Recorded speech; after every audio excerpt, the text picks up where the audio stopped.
I love when they just started saying the heck with it. We're just going to inbound the ball to you, bring it up court, we'll set a high screen, make a play, take a shot. I said the only mistake he made was blowing that free throw at the end, which would have given him 50 points. That's the only thing he should be disappointed about. He could have had a perfect 50, but somehow he missed that free throw late. Frankie, he could have had more than 50. He missed a couple of free throws last night, which is uncharacteristic for him. But I kept yelling at the TV, why didn't Coach Bud make any adjustments? Why weren't they double-teaming him? And also, a guy like Giannis, I can't believe he didn't take on the challenge in the fourth quarter to be that primary defender for KD. Yeah, that was frustrating from their standpoint. Everything really started in that third quarter when the Nets scored 38 points.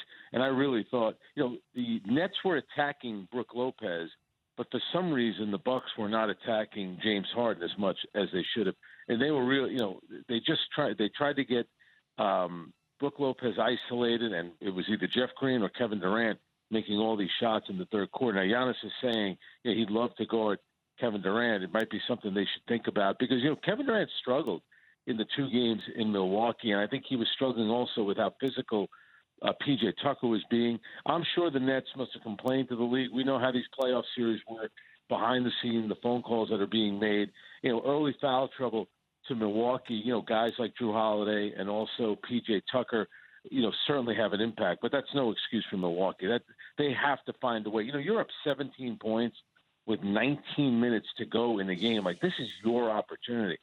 James Harden is out there. He's almost as a decoy. I give him credit for playing 46 minutes, but it's not like he's really going to beat you. It's really down to one man.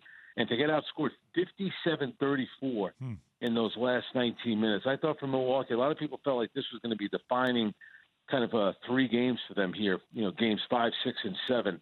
They're going to have a lot of work to do. They're going to have yet again another disappointing offseason. Frank, you were in the building, right? You saw it up close in person. You've seen Giannis play 2-time MVP, Defensive Player of the Year, the whole deal. What was your observation how he played down the stretch, though? The one thing about Giannis, and I've gotten to know him a lot over the past few years, as everybody knows, he's a great guy, and you love everything about him, how hard that he works, and he's all about his team, his teammates. But to me, his understanding of the game and his basketball IQ, it just needs to get better. Like, he just besides the free throw shooting, late in that game when it was tied, he's isolated on James Harden, and he's shooting a fadeaway jump shot. I don't know, pass the ball out, reset, and get something cutting to the basket. And I thought, some of the plays they had, how about the turnover when the game was tied? Yeah. That ball was right in his hands. And too many times when he reverts back to having the ball, taking like 3 steps back and then just barreling into somebody, give Jeff Green a lot of credit. He stood his ground a couple of times, and he took a couple of big shots. But the charges that Giannis gets called for, he just has to find a better way. And I thought down the stretch with the missed free throws, that one poor shot, the turnaround jumper, where he had, to me, no business taking it. It's a terrible shot with Harden guarding you, and then the turnover.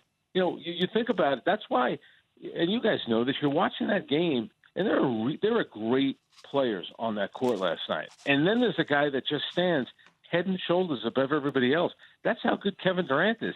Harden is close, but Kevin Durant is just at a different level, and you see it down the stretch last night. That's a 2-time MVP. Giannis Antetokounmpo, he was no match for Kevin Durant. Yeah, that's the best thing when you see it that way. That's what you look at. That's why we put everybody in these categories of greatest, and then there's great players who just aren't at that level. It's just categories to all this stuff. Then you see it, and you saw it certainly firsthand in a big spot.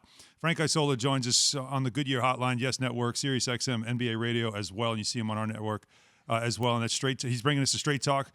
Brought to you by Straight Talk Wireless, no contract, no compromise. Can we talk about the 2 Sonics players, though, that are still left in the league, right? The 2 surviving Sonics players. So Kevin Durant being one. But how about you? You always need someone else. And we always wonder that. Okay, so you're down to really 1.5 stars. As you mentioned, Harden's out there, but he's really a decoy, really there for support. I was saying he's there just to support, but you could just tell he had but he just didn't have a lot to impact. But certainly was there, right? Just to, I'm going to get in this lineup because I don't want you to be on your own.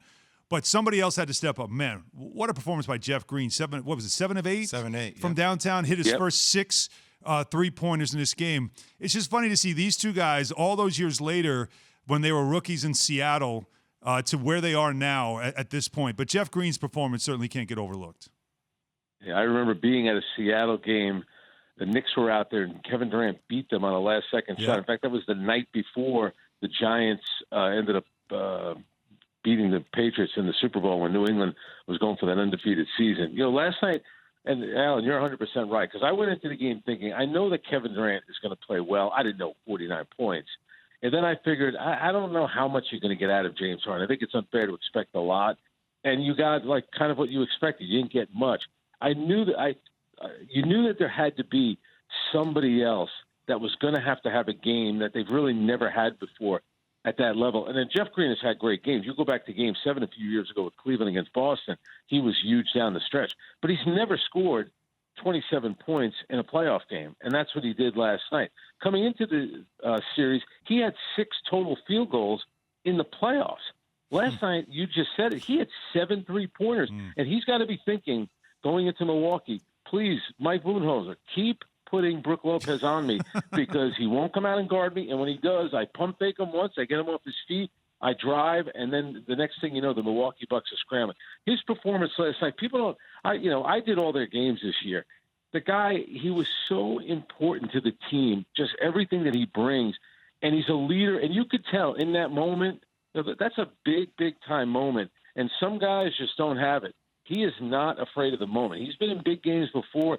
He looked comfortable out there, and for him to have a season high, because remember, he only had 2 games this year where he scored at least 23 points. That's 27 points in a Game 5. It really was an outstanding performance from him. And a pivotal one at that. So the teams that win Game 5 in a series that's tied 2-2, the winner of Game 5 goes on to win the series in NBA playoffs 82% of the time. So that's why this game was pivotal.